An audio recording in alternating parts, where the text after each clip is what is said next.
오늘은 아모스가 예언했던 그 예언의 내용 중에서 한 구절을 읽고 말씀을 좀 시작하기 원합니다. 아모스 8장인데요 11절입니다. 찬양하는데 하나님께서 이 말씀을 주셨어요. 이 말씀이 뭐냐면, 주 여호와께서 가라사대 보라, 날이 이를지라 내가 기근을 땅에 보내리니 양식이 없어 주림이 아니며 물이 없어 가람이 아니요 여호와의 말씀을 듣지 못한 기갈이라. 이랬습니다.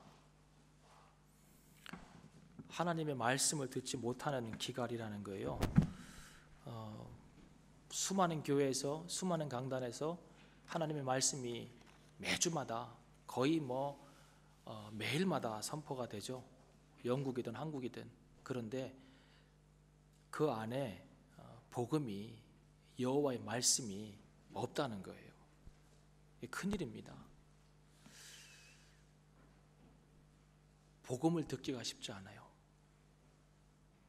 복음이 복된 소식인데요, 그 복된 소식은 우리가 이렇게 복이라고 하는 글자를 써붙여 놓고 방석에도 있고 그게 이불에도 있고 그런 복이 아닙니다. 하나님께서 말씀하신 그 복된 소식이 할 때 복은 우리의 영혼을 살려내는 것이 복입니다. 우리의 영혼이 살아야 복된 것이지, 우리의 육신이 잘 되면 그건 사실은 복된 것이 아닙니다. 그래서 복음이란 우리 영혼이 살아나는 말씀, 소식입니다. 그런데요, 우리 영혼이 살아나는 소식은 그렇게 유쾌하거나 즐거운 소식이 아닙니다. 사실은. 왜냐하면 우리 육이 죽어야 우리 영이 사는 것이 진리이기 때문에 그렇습니다. 그런 면에서 볼 때 오늘날 우리가 듣는 말씀들 중에 정말 우리 영혼에 약이 되고 살이 되는 그런 말씀이 있는가를 찾아보면 찾기가 참 쉽지 않은 것 같습니다. 오늘 우리가 서문학교회에 보낸 하나님의 말씀, 편지를 같이 묵상하며 은혜를 나눌 텐데요, 꼭 교회에게 보낸 편지라기보다는 오늘 우리가 21세기를 살아가면서 이 편지를 대할 때 우리 개인에게 주신 하나님의 말씀이라고 생각해도 됩니다. 그러니까 7교회를 그냥 7가지의 다른 신앙의 유형이라고 보아도 큰 문제가 없을 거라고 생각이 들고, 전체적으로는 우리 교회에게 적용을 하지만 개인적으로는 나에게 적용을 해야 이것이 생명의 말씀이 됩니다. 오늘은 서문학교회입니다. 서문화는요, 지난주에 우리가 말씀 들은 것처럼 에베소의 근처에 있었던 그런 항구 도시고요, 그리고 에베소보다 좀 작은 규모의 도시입니다. 번영한 항구 도시였습니다. 여기에는 유대인이 참 많았습니다. 유대인이 어디 가나 있죠. 중국 사람도 어디 가나 있고 한국 사람도 어디 가나 있습니다. 유대인이 참 많이 모여 살았습니다. 왜요? 거기가 돈 되는 장소였거든요. 유대인들도 참 돈 잘 벌어요. 이 서문화는 특별히 몰약 산업으로 유명했습니다. 몰약이 뭔지 아세요? 몰약. 예수님 태어났을 때 동방 박사들이 뭘 갖고 오죠? 몰약을 갖고 오죠. 황금과 유향과 몰약을 가지고 옵니다. 그 중에 하나죠. 그래서 서문화라는 이름도 이 몰약이라는 단어, 영어로 몰약이라는 단어가 뭔지 아십니까? 뭐입니다. 뭐라고요? 뭐입니다. MYRRH입니다. 이게 참 재미있는 단어예요. 제가 이 단어 발음 잘 모를 때는 미르흐 이랬다고요. 근데 이게 뭐예요? 그래서 서머나 할 때 스머나라고 하는 영어 단어는 가운데 뭐가 몰약이란 뜻입니다. 몰약 산업이 발달한 그런 곳입니다. 이 서머나 교회는요, 대단한 교회입니다. 그 에베소 교회도 사실은 참 대단한 교회였지만 그럼에도 불구하고 책망받은 것이 하나 있었습니다. 그런데 이 서문화 교회는 책망받은 내용이 없습니다. 오히려 하나님께서 그들을 칭찬하십니다. 뭐라고요? 너희가 부요한 자다. 너희가 믿음에 부요한 자다라고 이야기해 주셨습니다. 여러분, 우리 책신턴 교회도 우리 개인도 하나님께서 너희가 참 믿음에 부요한 자다라고 칭찬해 주시는 그런 교회, 그런 성도가 되었으면 참 좋겠습니다. 아멘 좀 크게 하세요. 좋은 얘기 하잖아요. 믿음에 부요한 자가 되어야 돼요. 여러분, 그러면 묻겠습니다. 우리의 믿음을 부요하게 하는 것들이 어떤 것일까요? 어떤 것이 우리의 믿음을 부요하게 합니까? 여러분, 어떤 것이 우리의 믿음을 세워갑니까? 우리가 어떨 때 우리의 믿음이 성장하는 것을 경험합니까?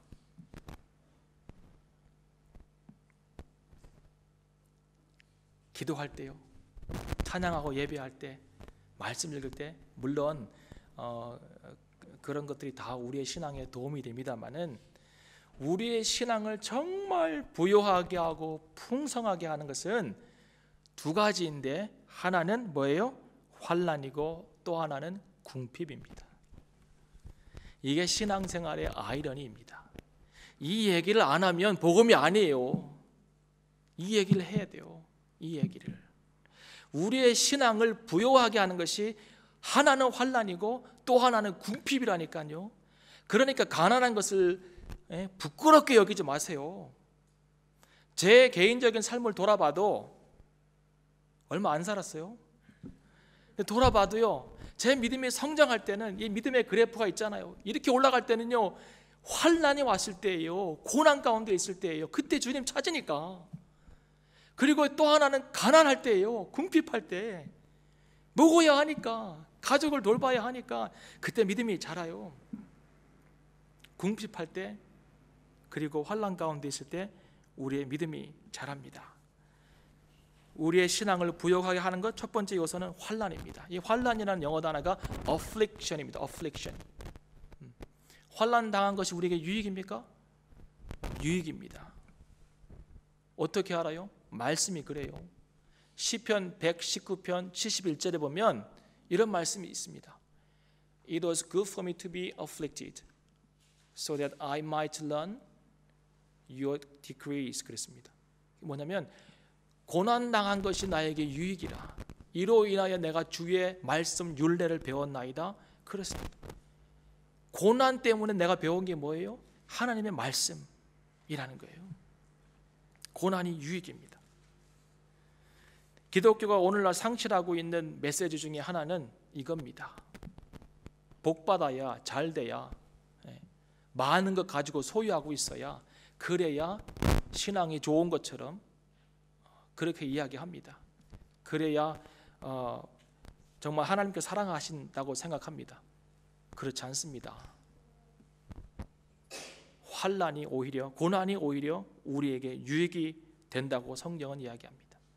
이 서문화 교회는 어떻게 세워졌냐면 유대교회에서 기독교로 개종한 유대인들이 세운 교회입니다. 그래서요, 그 지역에 누가 많다고, 유대인이 많다고 했는데 자기 민족이 하나님을, 여호와를 섬기던 그 구약 신앙을 가졌던 그 사람들이 그 신앙을 버리고 예수 그리스도를 믿는다고 하면서 기독교를 세우고 교회를 세우고 한 무리가 떨어져 나갔을 때, 그때 이 사람들이 어떻게 생각했습니까? 저거는 이단이다, 유대교회 이단이다라고 생각했을 거 아닙니까? 그죠? 그래서 유대인들이 이 교회를 핍박하기 시작합니다. 그것이 핍박의 시작이었습니다. 유대교 신앙의 정통성을 인정하지 않고 예수를 메시아로 인정하는 그 기독교의 믿음 때문에 이 교회는 핍박을 받게 됩니다. 자기 민족에게 핍박을 받게 됩니다.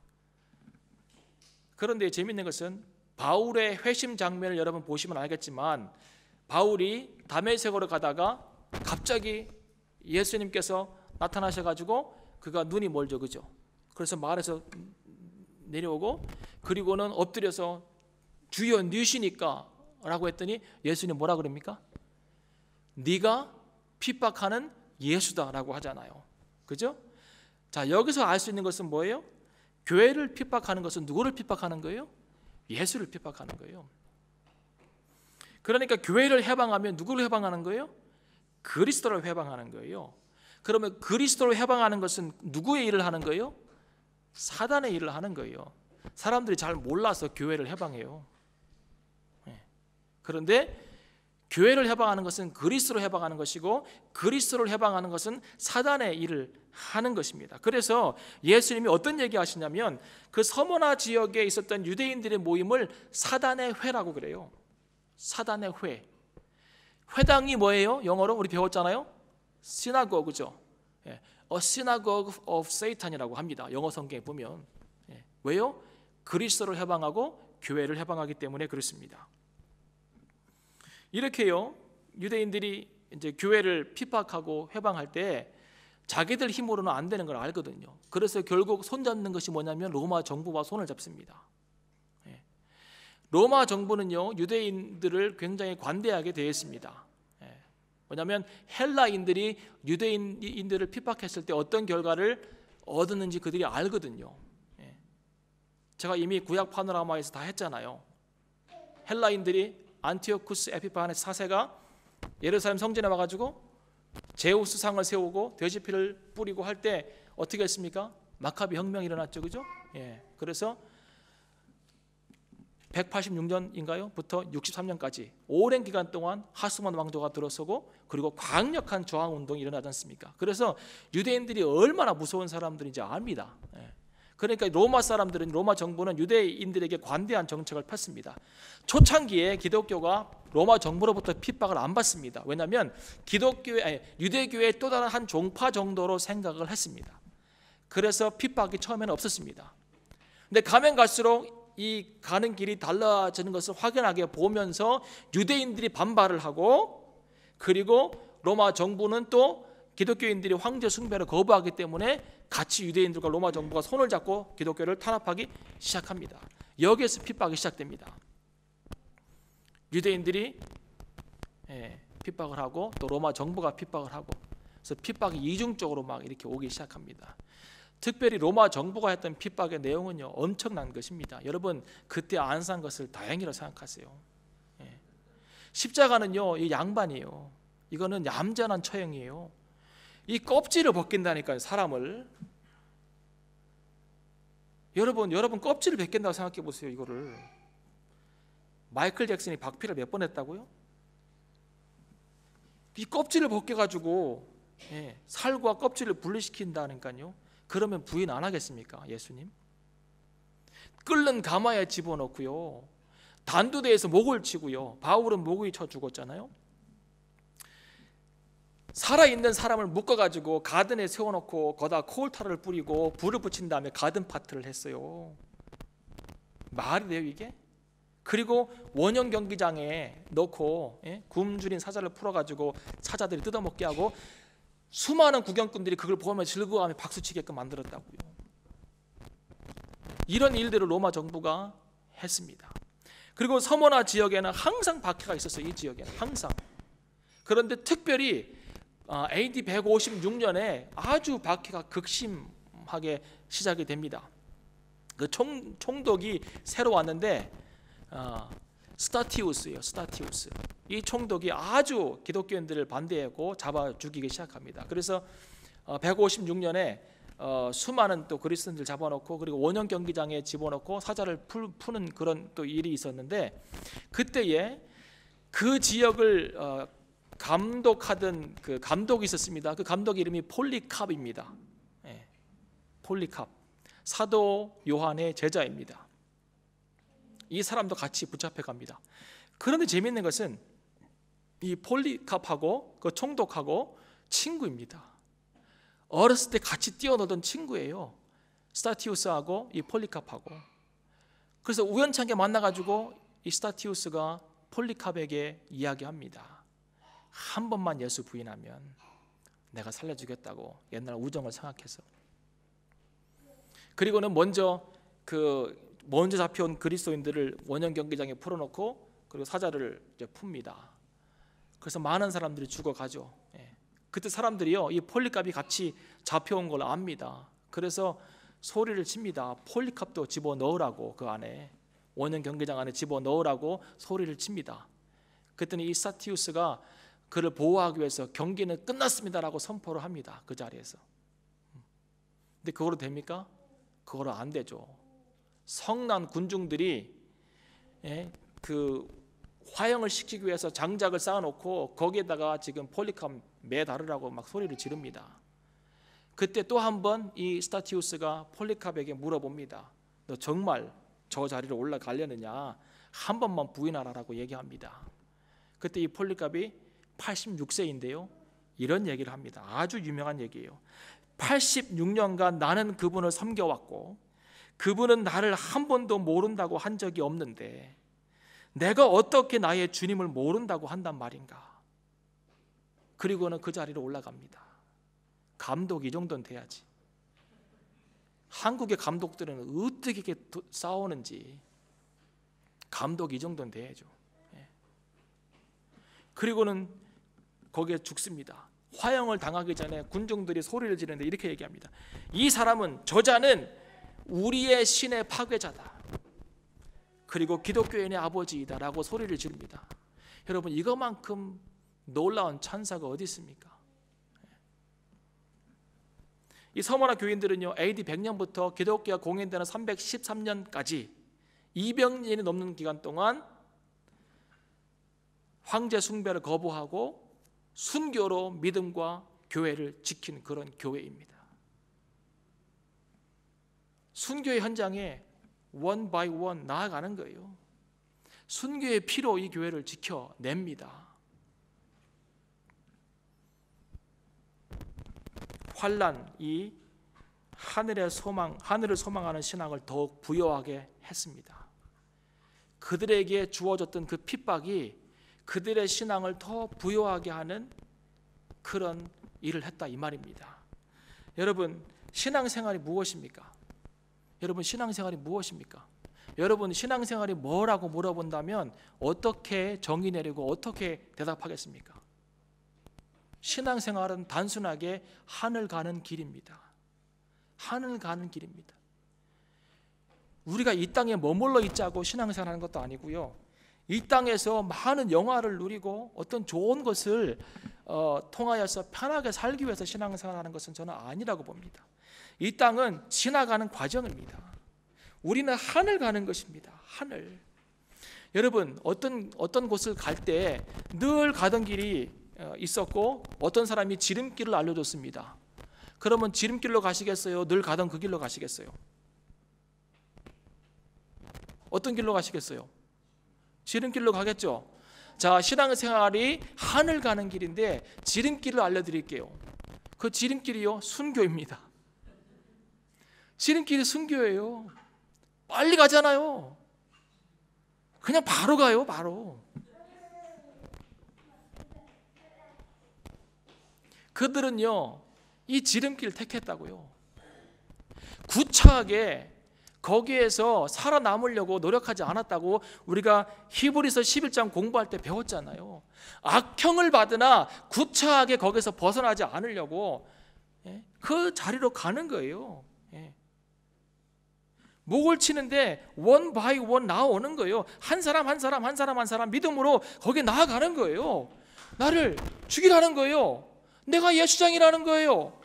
내가 하나님 믿는다는 거예요. 내가 하나님의 사람이라는 거예요. 나는 부인할 수 없으니까 나를 죽이라는 거예요. 사자굴에 집어넣든지 나를 불태우든지 너희들 마음대로 하라는 거예요. 이런 사람 누가 이깁니까? 이길 수 없어요. 그 사람들은 이 땅에 더 오래 살고 부유하게 살고 편안하게 사는데 관심이 없었던 것 같아요.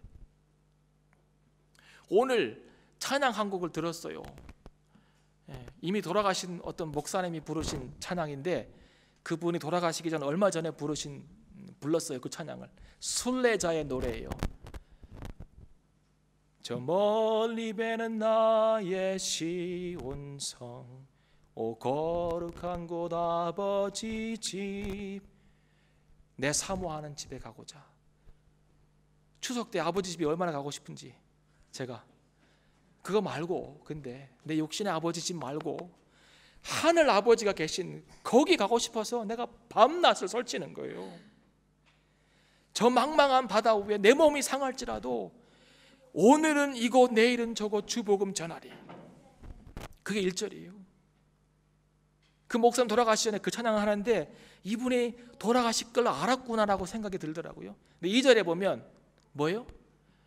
아득한 나의 갈 길 다 가고. 그 길이, 하늘 가는 길이 너무 아득하게 보였어요, 한동안. 근데 그 길을 다 온 거예요. 사도 바울이 어떻게 고백해요? 내가 달려갈 길을 다 달려가고 믿음의 선한 싸움을 싸우고, 그랬잖아요. 아득한 나의 갈 길 다 가고 저 동산에서 편히 쉴 때 그날 와요. 여러분, 고달프시죠?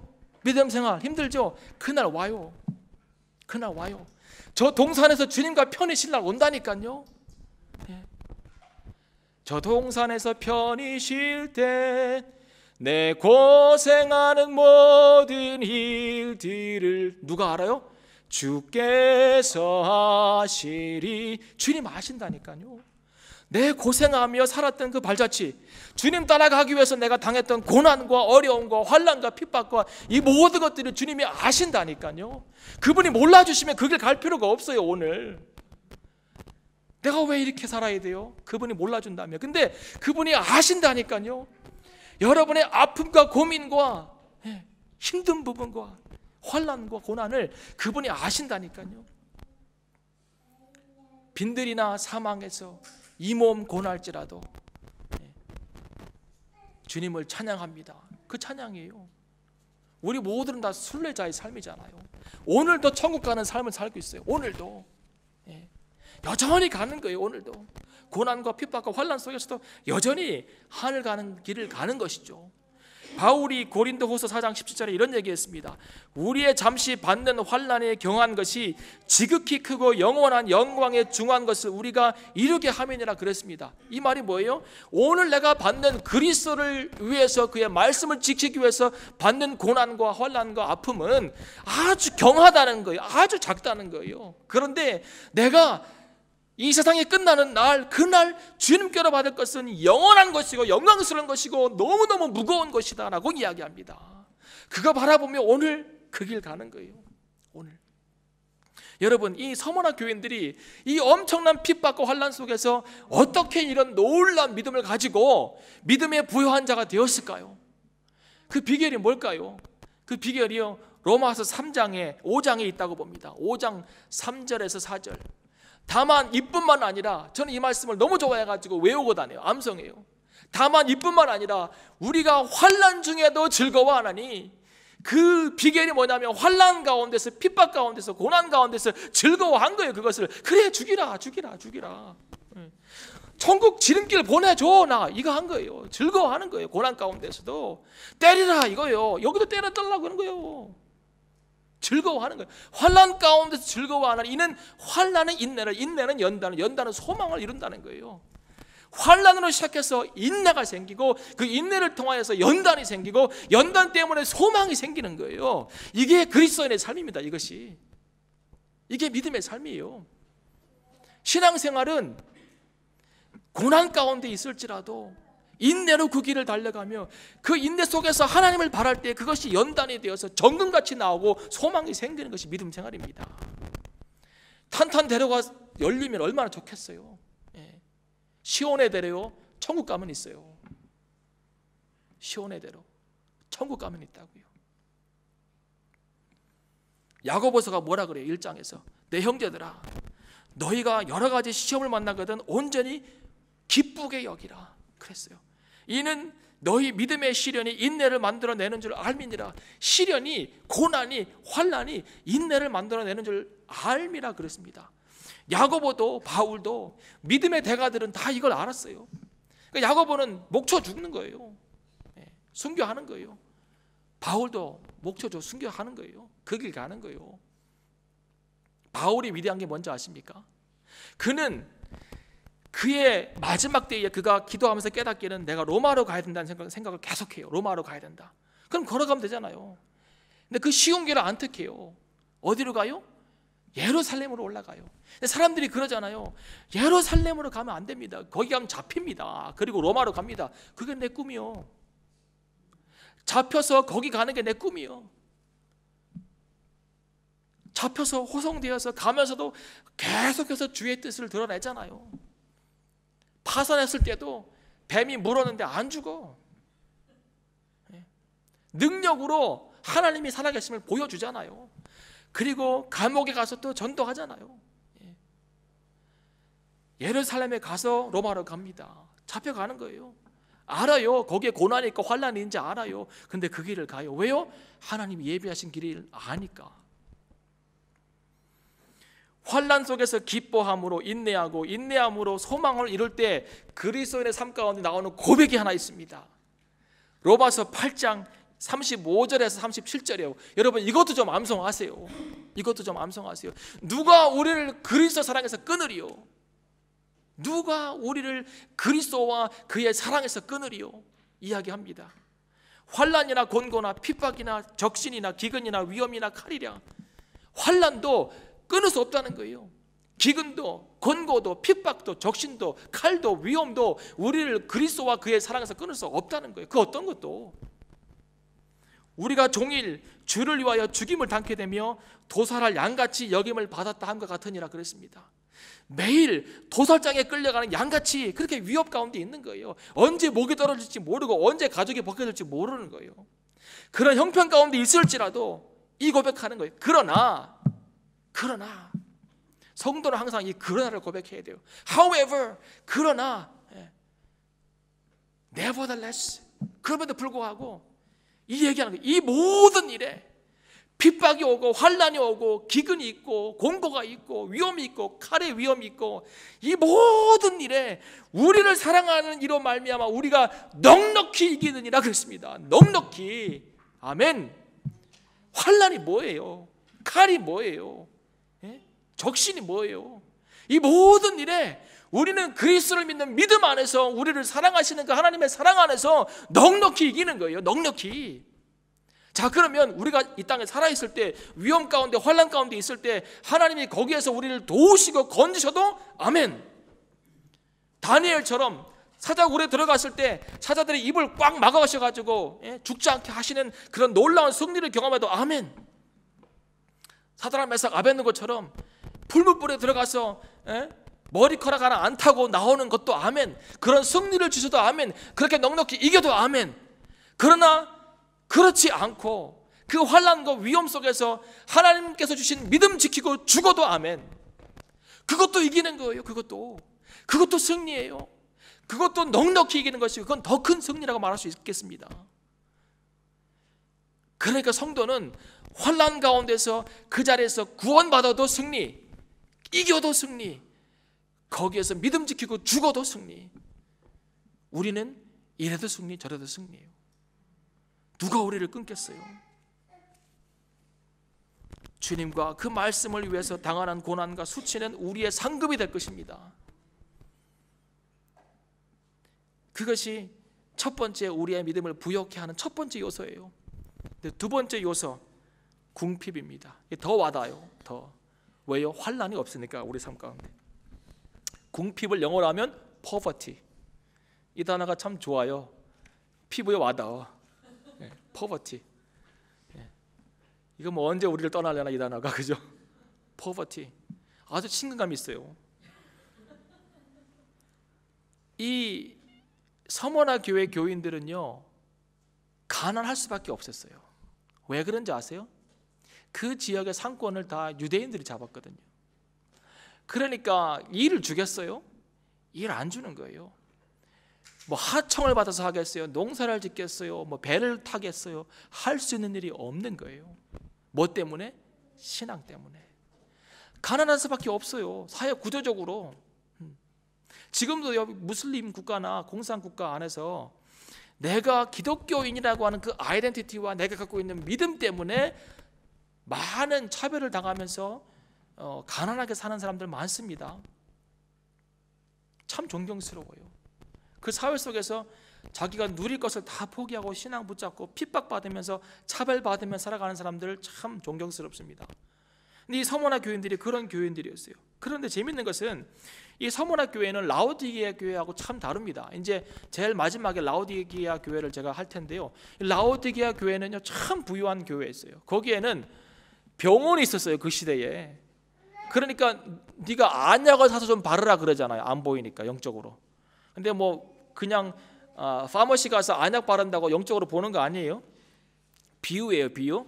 근데 병원이 있었어요. 이 특별히 눈을 치료하는 전문 병원이 있었어요. 라오디게아에는. 그 다음에 거기에 또 뭐가 있었냐면 그 병원이 있었고, 그 다음에 또 한 가지는 은행이 있었대요. 은행. 그 시대에 벌써 은행이 있었어요. 아주 부유하죠. 그러니까 너희가 부유한 자라 그러잖아요. 예. 그리고 또 뭐가 있었냐면 거기에는 양가죽 산업이 굉장히 발달했어요. 참 재밌잖아요. 은행이 있어서 너희가 부유하다고 생각하지, 예? 그러나 너희는 가난한 자라고 얘기하잖아요. 내가 안약 눈 고치는 병원이 있어가지고 다 본다고 생각하지, 너희가 눈 멀었어 안약 사서 발라, 그 얘기하잖아요. 가죽 산업이 발달해가지고 다 옷 입었다고 생각하지, 네가 벗었어 옷 입어, 그러잖아요. 하나님은 딴 것까지 얘기 안 해요. 우리가 다 이해할 수 있는 내용 가지고 얘기하신다고요. 근데 이 라오디게아 교회는요 물질적으로는 부유했지만 신앙적으로는 가난하고 헐벗은 그런 교회였어요. 부요하고 부족한 것이 없어서 신앙을 버리는 것보다 궁핍하여서 신앙 안에 거하는 게 참 좋습니다. 안 그래요? 네. 그런데 문제는 궁핍하고 부족한 것 투성인데 하나님을 의지하지 않는 것이 또 문제예요. 가난하면 가난할수록 부족한 게 많으면 하나님 더 많이 의지해야 되잖아요. 근데 그걸 잘 안 해요. 이 서머나 교인들은요, 그들은 이 땅에서 먹고 사는 문제에 연연하기보다는 믿음 지키고 하늘나라 가는 것이 더 중요했습니다. 먹고 사는 거 중요하죠. 근데 그것보다 더 중요한 것은 믿음 지키고 하늘나라 가는 것이 더 중요했다는 거예요. 믿음으로 사는 것, 말씀대로 사는 것이, 원칙대로 사는 것이 집을 지키는 것보다 나아서요. 이것이 예수님의 삶입니다. 예수님 늘 가난했어요. 우리 마가복음 같이 공부했잖아요. 그 마가복음 공부할 때 예수님과 그의 제자들이 시장하여 밀밭 사이로 가다가 뭐예요? 그 이삭을 따먹잖아요. 예수님 따라가면 시장해. 항상 배고파요. 이분이 자기 스케줄대로 움직이는 분이라 밥 먹자 뭐 하자 그러는 게 안 했을 것 같아요. 어느 날에는 하루 종일 걸어야 돼요. 가버나움에서 있을 때 나인성까지 하루 종일 걸어오신 거예요. 거기가 하루를 걸어야 갈 수 있는 땅이. 왜요? 나인성 과부의 아들을 살리기 위해서 하루 종일 걸은 거예요. 그냥 빠른 걸음으로. 시장하죠. 예수님 머리 둘 것이 없는 삶을 살았습니다. 여우도 집이 있고 새도 집이 있지만 인자는 머리 둘 곳이 없도다. 이게 예수님의 삶이었습니다. 늘 가난하고 궁핍하고. 사람이 떡으로만 살 것이 아니라 오직 하나님 입에서 나오는 말씀으로 산다 그랬지 않습니까?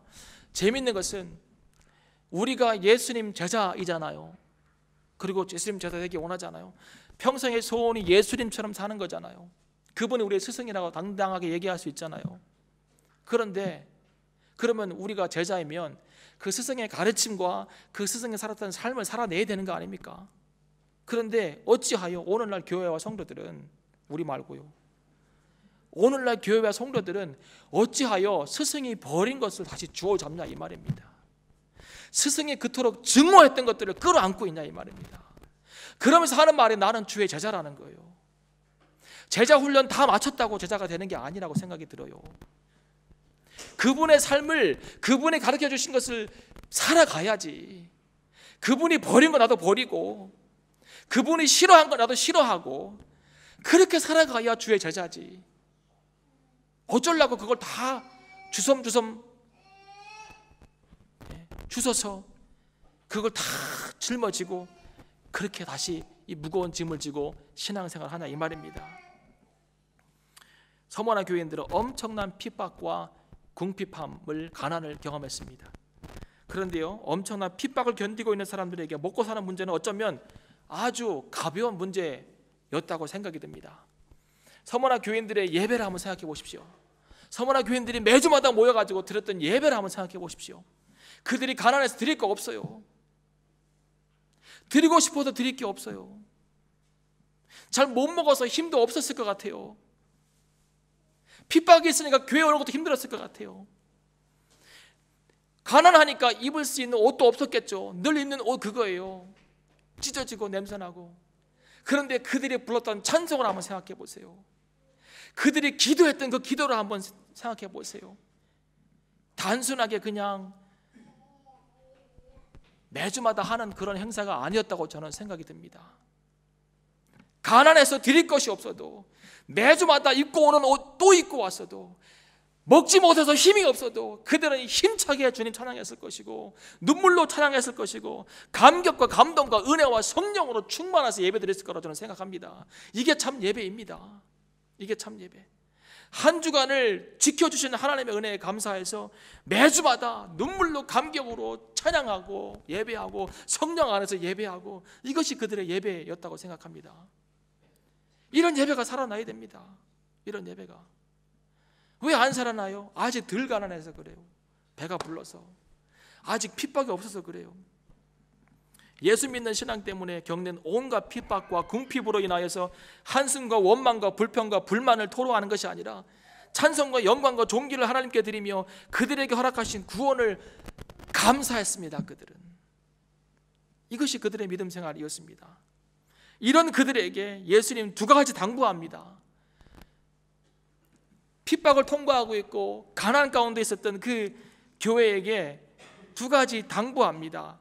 첫 번째는 어디에 있냐면 10절에 있습니다. 둘 다 10절에 있습니다. 내가 장차 받을 고난을 두려워 말라는 거예요. 아니, 지금까지 받아온 핍박도 힘든데 장차 올 고난을 또 두려워하지 말라는, 고난이 또 있다는 거예요. 고난 애프터 고난이에요. 근데 그걸 두려워하지 말라는 거예요. 두 번째, 내가 죽도록 충성하라는 거예요. 죽도록. 그냥 충성도 어려운데 죽도록 하라는 거예요. 여러분, 이게 성도의 삶입니다. 이것이 성도의 삶이에요.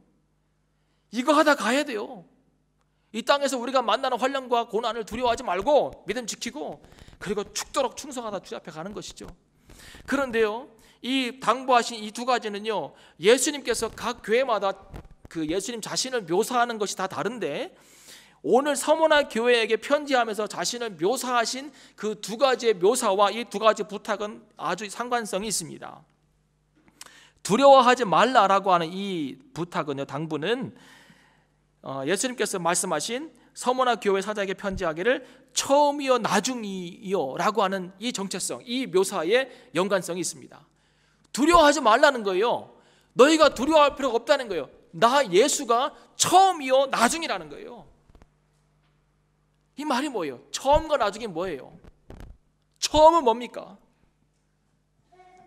내가 세상을 창조했다는 거예요. 내가 처음부터 있었다는 거예요. 그리고 나중은 뭐예요? 내가 세상을 심판하겠다는 거예요. 내가 세상을 창조했으며 내가 세상을 심판할 거라는 거예요. 그러니 너희는 두려워하지 말라는 거예요.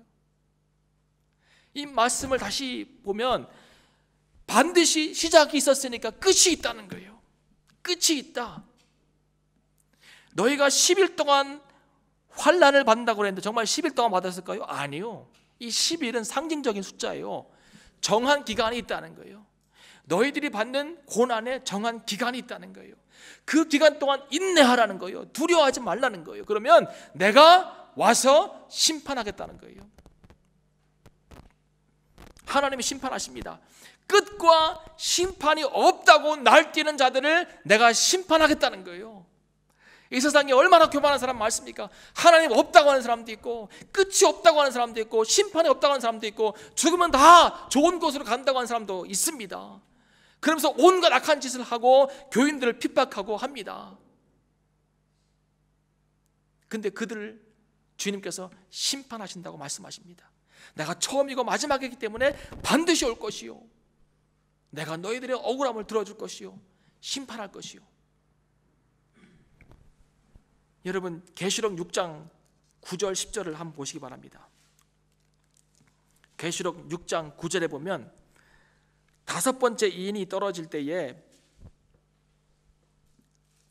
이런 말씀이 있습니다. 다섯째 인을 떼실 때에 내가 보니 하나님의 말씀과 저희의 가진 증거로 인하여 죽임을 당한 영혼들, 이 누구예요?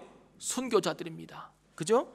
그들이 하나님의 제단 아래에 있어요.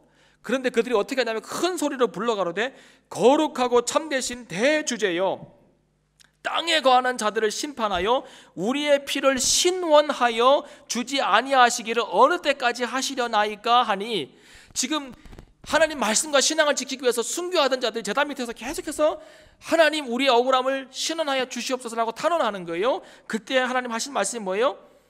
각각 저희에게 흰 두루마기를 주시며 가라사대 아직 잠시 동안 쉬되, 잠깐 더 쉬라는 거예요. 거기에서 저희 동무 종들과 형제들도 자기처럼 죽임을 받아 그 수가 차기까지 하라 하시더라. 아직 순교자의 숫자가 차지 않아서 때가 아직 이르지 않았기 때문에 너희는 잠깐 더 기다리고 있으라는 거예요. 그러면 뭐 하겠다는 거예요? 내가 너희의 억울함을 들어줄 것이고 너희의 그 힘든 부분들을 신원해 줄 것이고, 그리고 그 악한 자들을 심판하겠다는 거예요. 이 날이 반드시 옵니다. 반드시. 그러므로 두려워하지 말라는 거예요. 마지막 날 우리는 주님과 서고 이 악한 자들은 주님께 심판받는 날이 온다는 것입니다. 여러분, 우리가 이 세상을 살아갈 때에 이런저런 환난을 당할 때에 두려워하지 말아야 할 이유는 마지막 날 반드시 주님께서 모든 것을 기억하시고 우리의 행위와 그들의 행위를 기억하시고 그들을 그 행위대로 심판할 것입니다. 두려워하지 마세요. 두 번째, 죽도록 충성하라 그럽니다. 내가 죽도록 충성하라. 이것은 예수님의 두 번째 자신에 관한 묘사와 관계되어 있습니다. 죽었다가 살아나신 이가, 죽었다가 살아나신 이가 예수님인데, 이 묘사와 내가 죽도록 충성하라와는 연관성이 있습니다. 뭐예요? 예수님도요, 그분의 부르심과 사명을 다하기 위해서 죽음의 자리까지 나아가는 충성을 이미 그분이 보여주셨습니다. 그분이 죽었어요. 왜요? 하나님께서 그를 보내신 목적을 이루기 위해서, 거기에 충성하기 위해서 그 죽음의 자리로 나아가신 것이죠. 그분이 충성의 모범을 보여주신 것이죠. 우리에게. 내가 죽은 것으로 끝났냐? 아니다는 거예요. 다시 살아났다는 거예요. 너희들에게도 이 부활이 있다는 거예요. 주를 위해 죽는 것은 그리스도인의 최고의 죽음입니다. 그리고 우리가 히브리서 11장 할 때에 더 나은 부활이 있다고 그랬잖아요. 더 나은 부활. 주를 위해 죽는 사람은 더 나은 부활을 맞이합니다. 더 나은 부활, 더 소망과 기대감이 찬 부활을 맞이하게 되는 것이죠. 그러므로 내가 보여준 충성으로 너희도 충성하라는 거예요. 맡은 자에게 구할 것은 충성이라 그랬습니다. 그러면 여러분, 충성이 뭡니까? 충성이, 이 충성의 개념을 잘 알아야 돼요. 이 충성이 뭡니까? 죽을 힘을 다해 교회를 위해서 봉사하는 것입니까? 교회 광을 내 김집사 이겁니까? 이 뭡니까? 벽돌 지고 와서 건물 지어 이겁니까? 이게 충성입니까? 네가 있는 거 다 바쳐 이게 충성입니까?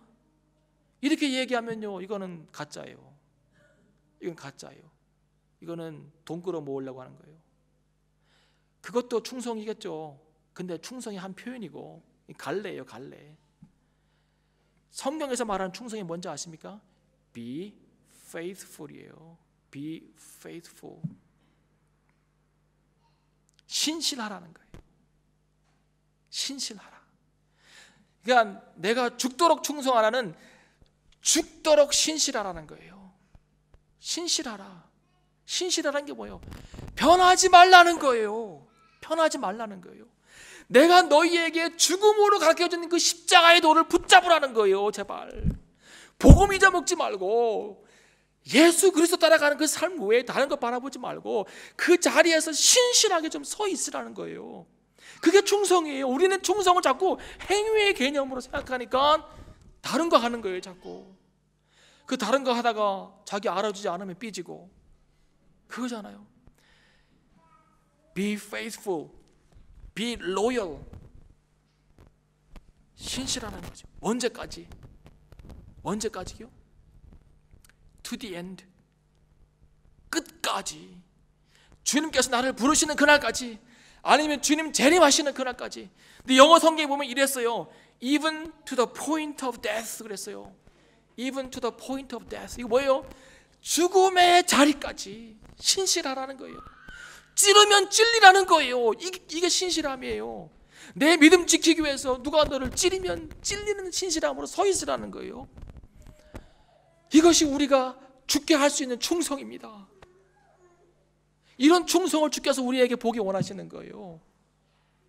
흔들리지 아니하고, 바닷 물결이 불어올 때 거기에 요동하지 아니하고, 내 자리 지켜서 구원 지키고 순교적 각오를 가지고, 주님, 나는 이 세상에 어떤 것이 와도, 어떤 것이 주어져도 나는 주님만 따라가겠습니다. 이것이 충성이에요. 죽도록 충성하면 생명의 면류관을 주신답니다. 로마 사회 속에서, 고대 로마 사회 속에서 충성이 뭔지 아세요? 면류관이 뭔지 아세요? 레이스에서, 마라톤에서 1등한 사람에게 승리한 사람에게 주어지는 것이 바로 면류관이었습니다. 생명의 면류관을 주신대요. 이 말이 뭐예요? 너희도 너희 믿음의 레이스 안에서 끝까지 승리하라는 것이죠. 끝까지 믿음 지키라는 것이죠. 변질되지 말고 그 처음에 받은 복음 붙잡고 승리하라는 것이죠. 아주 재밌는 비디오 클립 하나를 봤습니다. 제가 한번 가보세요. 제목은 모르겠어요. 그런데 이게 페널티 슛아웃에 관한 거예요. 이게 제가 보니까 그 레프리도 있고 하니까 리그는 맞는데, 경기장 보니까 뭐 이렇게 프리미어 리그나 뭐 그 일부 리그나 그런 건 같지는 않아요. 한 2, 3부 리그 되는데 페널티 슛아웃이에요. 골키퍼가 딱 서 있고, 그 다음에 또 찰라고 하는 사람이 딱 서 있고, 그래서 이 차는 사람이요 막 뛰어가지고 슛을 딱 했어요. 근데 공이 슉 날아가더니 어디를 때렸냐면 크로스바를 딱 때린 거예요. 그럼 어떻게 돼요? 골이 아니에요? 골이 아니죠.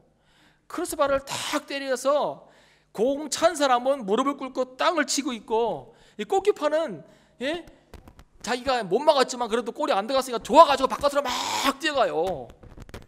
그런데요, 이 크로스바를 때린 공이요 붕 떠가지고 땅에 떨어졌는데 스피너 먹어가지고 둘둘둘둘 굴러가는 거예요. 이렇게 굴러가요. 계속 굴러가는데 얘는 계속 땅 치고 있고, 골키퍼는 저기서 막 나가고 있어요. 아무도 못 봐. 심판 둘이서 선심하고 주심만 계속 보고 있는 거예요. 이렇게 심판만 보고 있어요. 심판만.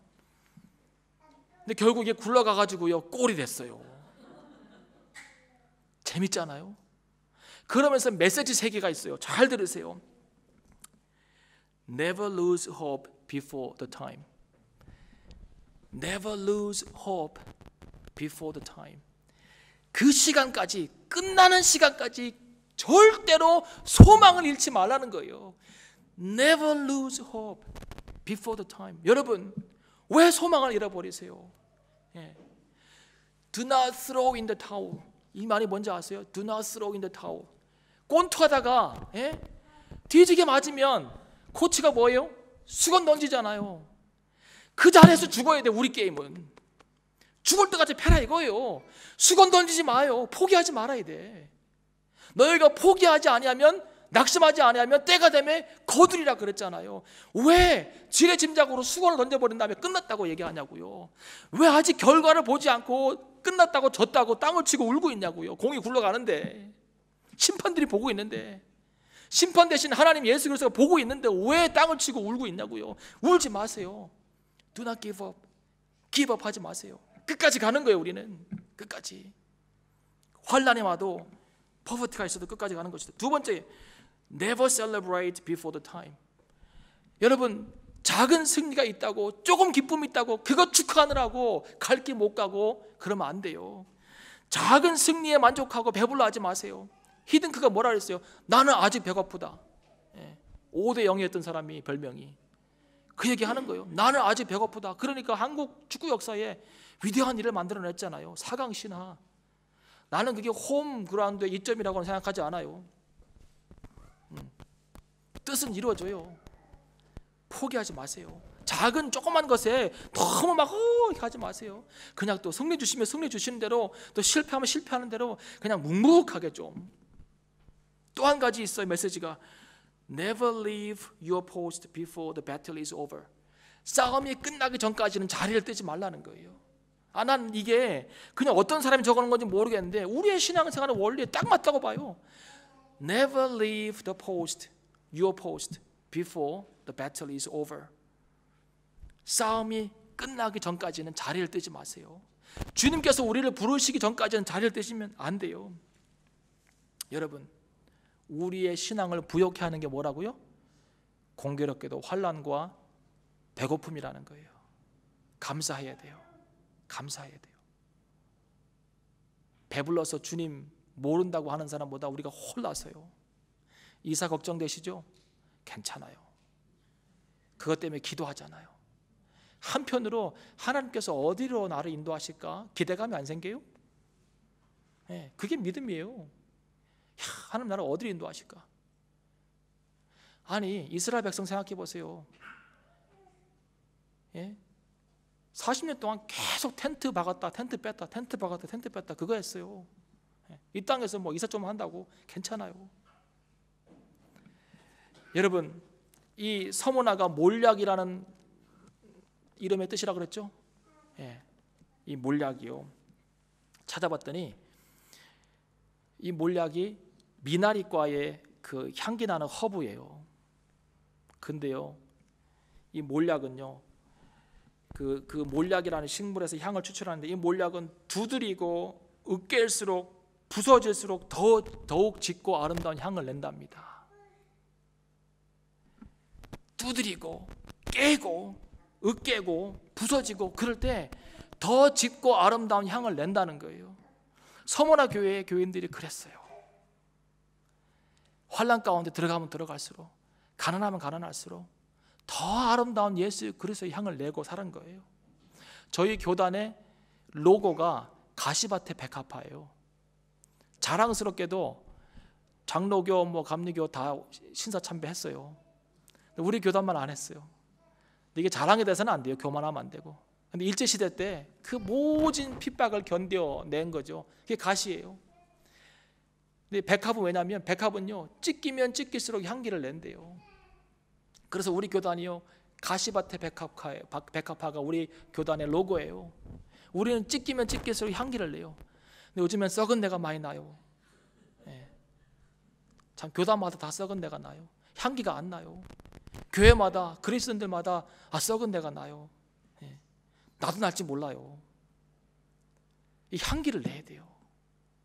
작은 고난 앞에서 타협하고 쓰러져서 썩은 내 내지 말고, 어떤 환난이 와도, 어떠한 힘든 고난이, 가난이, 궁핍함이 우리에게 와도 그것 때문에 향기 못 내는 삶은 그 정도는 아니라는 게, 우리 안에 계신 예수 그리스도의 능력이, 우리가 지금까지 들었던 그 말씀의 능력이, 우리를 주도하고 인도해 가시는 그 성령의 능력이 그 정도는 아니라는 거예요.